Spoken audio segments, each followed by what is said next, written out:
This is the second of two videos for November the 10th. It's taken from Proverbs chapter 4, and I've titled this devotional, Get Wisdom.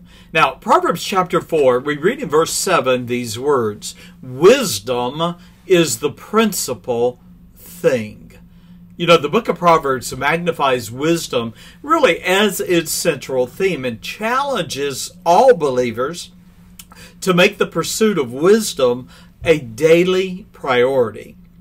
Now, the first 10 verses of Proverbs chapter 4 chronicles the legacy of godly wisdom that Solomon had received from his father, King David.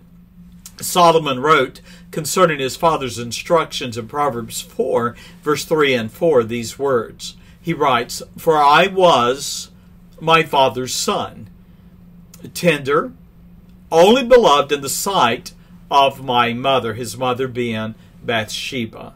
Now, Solomon goes on and he writes concerning David, his father, that he taught me also and said unto me. Now, the word taught me also could be interpreted to that my dad laid down the law. And my father taught me then, he writes in verse 4, let thine heart retain my words, keep my commandments, and live. Now, the word live there is the word prosper. And so David was teaching his son, if you'll keep my commandments, retain them, remember them, God will prosper you. You know, isn't that the desire of godly parents? It is to see their children grow up and make wise decisions and enjoy God's blessing. Of course, the acquisition of wisdom is essential as the basis for making wise decisions. Solomon, quoting his father, writes, Proverbs 4, verse 7, wisdom is the principal thing, and therefore get wisdom. And with all thy getting, get or acquire understanding or discernment.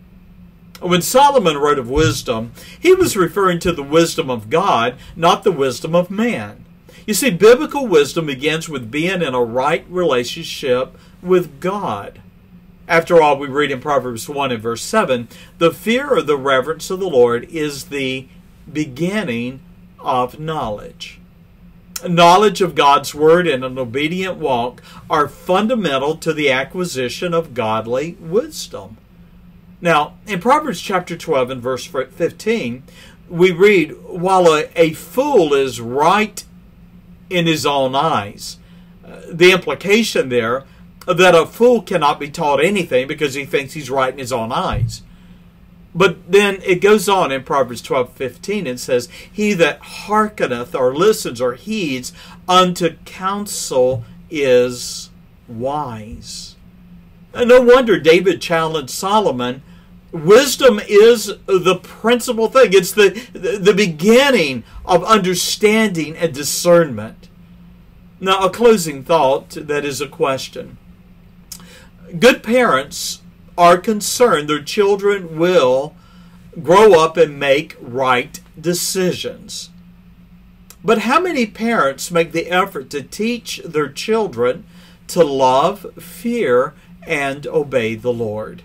You know, I'm afraid that there are many well-meaning parents who dedicate their lives to giving their children every opportunity to succeed. But I fear, however, that there are some parents who will learn too late. There is something more to success and happiness than an education, possessions, and an inheritance.